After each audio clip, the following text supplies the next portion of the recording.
আসসালামু আলাইকুম, সবাইকে স্বাগত জানাচ্ছি বিডিফিউজে। আপনাদের সাথে আছি আমি ফাহাদিয়া মিতু। ইসরায়েলের সাথে আরব দেশগুলোর সম্পর্ক স্বাভাবিক করার লক্ষ্যে ডোনাল্ড ট্রাম্প তার প্রথম মেয়াদে ২০২০ সালে আব্রাহাম চুক্তির অবতারণা করে। এই চুক্তির মাধ্যমে সংযুক্ত আরব আমিরাত, মরক্কো, বাহরাইন ও সুদান এই ৪টি দেশের সাথে ইসরায়েলের কূটনৈতিক সম্পর্ক স্থাপিত হয়েছে। কিন্তু সৌদি আরব চুক্তি স্বাক্ষরের ব্যাপারে যুক্তরাষ্ট্রের সাথে আলোচনা অনেক দূর এগিয়ে নিলেও শেষ পর্যন্ত চুক্তি হয়নি। এরপর জো বাইডেন যুক্তরাষ্ট্রের ক্ষমতায় আসার পর আব্রাহাম চুক্তি ইস্যুটি চাপা পড়ে যায়। ২০২৪ সালের নভেম্বরের নির্বাচনে জিতে ট্রাম্প আবার ক্ষমতায় আসলেও গাজায় আগ্রাসন ও গণহত্যা এবং গোলান মালভূমি দখল করে রাখা এই চুক্তির অগ্রগতিকে থামিয়ে দিয়েছে। বিস্তারিত থাকছে মোতালেব জামালের প্রতিবেদনে।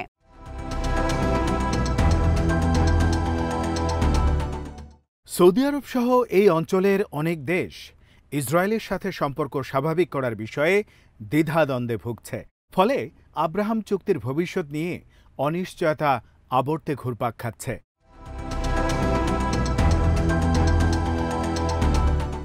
ইরান ও ইসরায়েলের মধ্যে সাম্প্রতিক ১২ দিনের যুদ্ধের পর আকস্মিক অস্ত্রবিরতি হলেও এই অস্ত্রবিরতির ভাগ্য এবং মধ্যপ্রাচ্যের ভবিষ্যৎ গতিপথ অমীমাংসিতই রয়ে গেছে। ইরানের পরমাণু স্থাপনায় মার্কিন হামলা পরিস্থিতিকে আরও অবনতির দিকে নিয়ে গেছে। এই হামলায় ইরানের পরমাণু সক্ষমতা ধ্বংস হয়েছে কিনা তা এখনও পর্যন্ত নিশ্চিত করতে পারেনি ওয়াশিংটন। ১২ দিনের যুদ্ধের আগে ইসরায়েল ইরানের পরমাণু কর্মসূচি ধ্বংস করার জন্য কয়েকবারই দেশটিতে হামলা করেছে এবং ইসরায়েলি গোয়েন্দারা ইরানে ঘাঁটি গেড়ে তৎপরতা চালালেও ইরান তা ঠেকাতে পারেনি।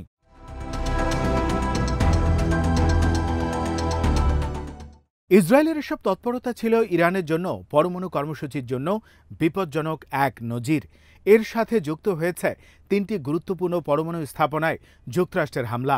কিন্তু এত কিছুর পরেও ইরান তার পরমাণু কর্মসূচি আবারও চালু করার প্রস্তুতি নিচ্ছে।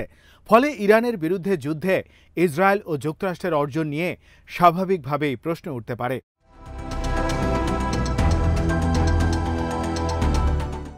ইসরায়েলের প্রধানমন্ত্রী বেঞ্জামিন নেতানিয়াহু ইরানের পরমাণু অস্ত্র কর্মসূচি পুরোপুরি ধ্বংস হয়নি বলে দাবি করেছেন। তার এই দাবির অর্থই হচ্ছে আগামীতে আবারও ইরানের পরমাণু স্থাপনায় হামলা করার পথ খোলা রাখা হচ্ছে। ইসরায়েলের দখলদারিত্ব ও নির্বিচার হত্যাকাণ্ডের দীর্ঘদিনের নীতি একটি স্বাধীন সার্বভৌম দেশের বিরুদ্ধে ব্যবহার করাকে মধ্যপ্রাচ্যের জন্য একটি উদ্বেগজনক বিষয় হিসাবে আবির্ভূত হয়েছে।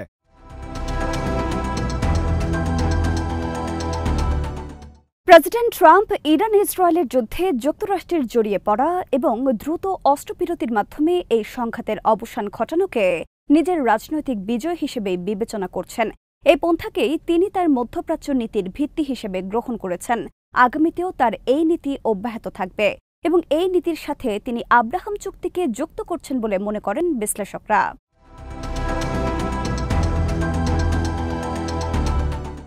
ট্রাম্পের দৃষ্টিতে মধ্যপ্রাচ্য হচ্ছে এমন একটি জটিল অঞ্চল যেখানকার দেশগুলো অর্থহীন কারণে বা নিরর্থক যুদ্ধে জড়িয়ে পড়ে এবং এর ফল হিসেবে যুক্তরাষ্ট্রকে অকারণেই মূল্য দিতে হয় সংঘাতপূর্ণ এই অঞ্চলের সাথে জড়িত থাকায়। নিজের প্রথম মেয়াদে ট্রাম্প এজন্যই মধ্যপ্রাচ্যে যুক্তরাষ্ট্রের উপস্থিতি কমাতে চেয়েছিলেন সংঘাতে জড়িত পক্ষগুলোর মধ্যে সমঝোতা প্রতিষ্ঠার মাধ্যমে। তার ভাষায় এই দেশগুলো শত শত এমনকি হাজার বছর ধরে যুদ্ধে জড়িত রয়েছে।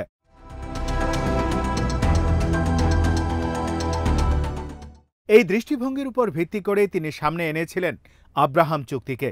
ইসরায়েলের সাথে এই অঞ্চলের দেশগুলোর মধ্যে সংঘাতের পরিবর্তে শান্তি চুক্তি স্বাক্ষরের মাধ্যমে সহযোগিতার সম্পর্ক গড়ে তোলা ও অর্থনৈতিক উন্নয়নই ছিল তার এই চুক্তির মূল লক্ষ্য। এ ধরনের সম্পর্ক গড়ে তোলা সম্ভব হলে এই অঞ্চলে যুক্তরাষ্ট্রের সেনাবাহিনী মোতায়েন রাখার আর কোনো প্রয়োজন হবে না বলে মনে করেন ট্রাম্প।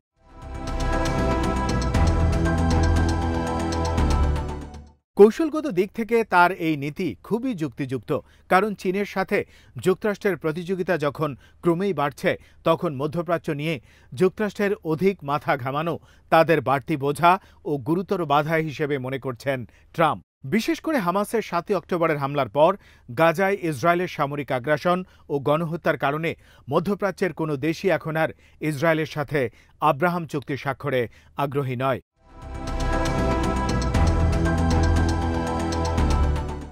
বর্তমান পরিস্থিতিতে এ ধরনের চুক্তি স্বাক্ষর কার্যত অসম্ভব হয়ে পড়েছে।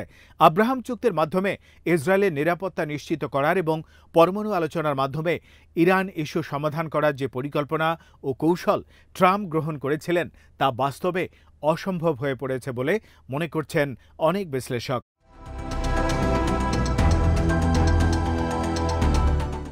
সংক্ষেপে বলতে গেলে ইসরায়েলের নিরাপত্তা নিশ্চিত করার বিষয়টি কেন্দ্রে রেখে যুক্তরাষ্ট্রের নেতৃত্বে আঞ্চলিক অর্থনৈতিক সহযোগিতার পরিকল্পনা বাস্তবায়ন করতে চেয়েছিলেন ট্রাম্প।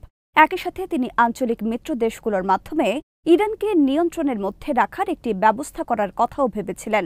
কিন্তু আঞ্চলিক বাস্তবতার নিরিখে এসবের কিছুই এখন আর বাস্তবায়ন করা সম্ভব নয়। ওদের কিন্তু ইসরায়েলের ইরান আক্রমণে যুক্তরাষ্ট্রকে জড়িয়ে ফেলে ট্রাম্প নিজেও পরিস্থিতি ঘোলাটে ও সমঝোতার পথকে জটিল করে তুলেছেন।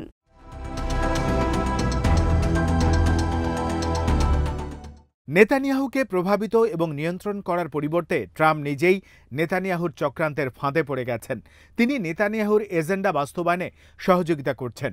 ট্রাম্প নেতানিয়াহুর এ ধরনের সম্পর্কের কারণে ভবিষ্যতে এক নয়া মধ্যপ্রাচ্য গড়ে ওঠার চিত্রই ভেসে উঠছে সবার সামনে।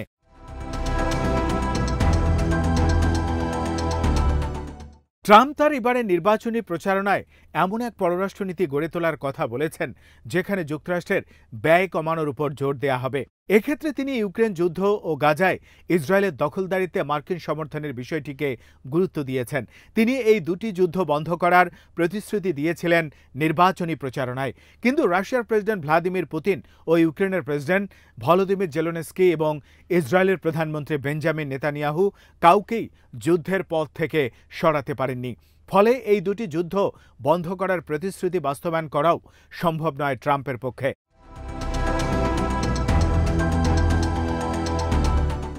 এই পরিস্থিতিতে ইরানের সাথে পরমাণু আলোচনাকে সামনে এগিয়ে নিয়ে যাওয়ার প্রতি বিশেষ গুরুত্ব দিয়েছিলেন ট্রাম্প। হোয়াইট হাউসের কর্মকর্তাদের পক্ষ থেকে পরস্পর বিরোধী বক্তব্য বিবৃতি আসা সত্ত্বেও ট্রাম্পের প্রাথমিক লক্ষ্য ছিল ইরানের সাথে চুক্তিতে পৌঁছার মাধ্যমে তার পররাষ্ট্র নীতিতে তাৎপর্যপূর্ণ একটি অর্জন নিশ্চিত করা। তিনি সেটাও করতে পারেননি। গাজা ও ইউক্রেনের যুদ্ধ বন্ধ করার চেষ্টাতেও তিনি ব্যর্থ হয়েছেন, আর নেতানিয়াহু সেটাই চাইছিলেন মনে প্রাণে।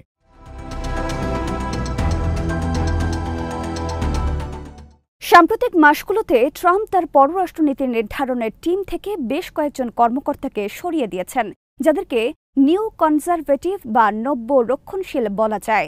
এদের মধ্যে উল্লেখযোগ্য হলেন জাতীয় নিরাপত্তা উপদেষ্টা মাইক ওয়ালস, যিনি ট্রাম্পকে এড়িয়ে ইরানের বোমা হামলায় নেতানিয়াহুকে সহায়তা করেছিলেন। ট্রাম্পের এই পদক্ষেপে মধ্যপ্রাচ্যে মার্কিন সামরিক হস্তক্ষেপ ও ইরানে হামলা না করার নীতি প্রতিফলিত হয়। কিন্তু নেতানিয়াহু তার একক সিদ্ধান্তে ইরানে হামলা চালানোর পর যুক্তরাষ্ট্রের এতে জড়িত হয়ে পড়া অনিবার্য হয়ে উঠেছিল। নেতানিয়াহুর কূটকৌশলের কাছে হেরে গেছেন ট্রাম্প।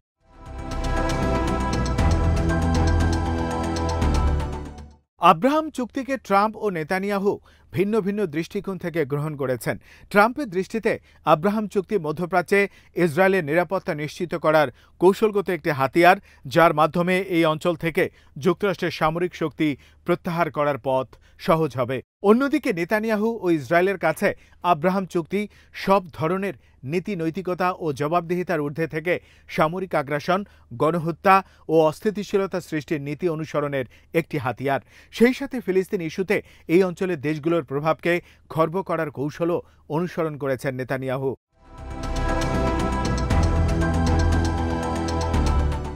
আব্রাহাম চুক্তি নিয়ে ট্রাম্প ও নেতানিয়াহুর পরস্পর বিরোধী এই দৃষ্টিভঙ্গি তাদের সম্পর্ককে একটি জটিল সমীকরণের দিকে ঠেলে দেওয়া হয়েছে বলে মনে করেন বিশ্লেষকরা।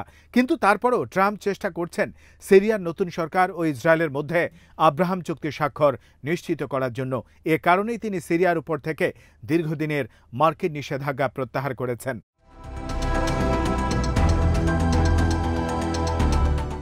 এই পদক্ষেপ তার নতুন মধ্যপ্রাচ্য গড়ার কৌশলেরই অংশ, যাতে সিরিয়া ও ইসরায়েলের মধ্যেও শান্তি প্রতিষ্ঠিত হতে পারে। তবে সিরিয়ার নতুন সরকারের পক্ষ থেকে স্পষ্ট করে জানিয়ে দেওয়া হয়েছে যে সিরিয়ার দখল করা এলাকা থেকে ইসরায়েল সরে না গেলে দেশটির সাথে কোনো শান্তি চুক্তি করা সম্ভব হবে না।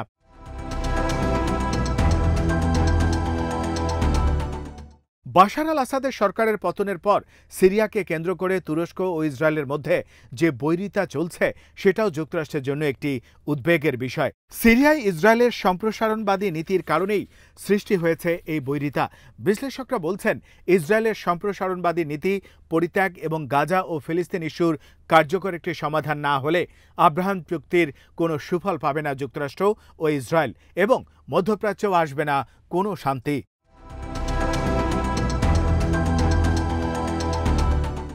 আজ এখানে শেষ করছি। সবাই ভালো থাকুন, সুস্থ থাকুন আর দেখতে থাকুন বিডিভিউজ। চ্যানেলটি ভালো লাগলে সাবস্ক্রাইব করুন, সংযুক্ত থাকুন আমাদের ফেসবুক পেজে। আল্লাহ হাফেজ।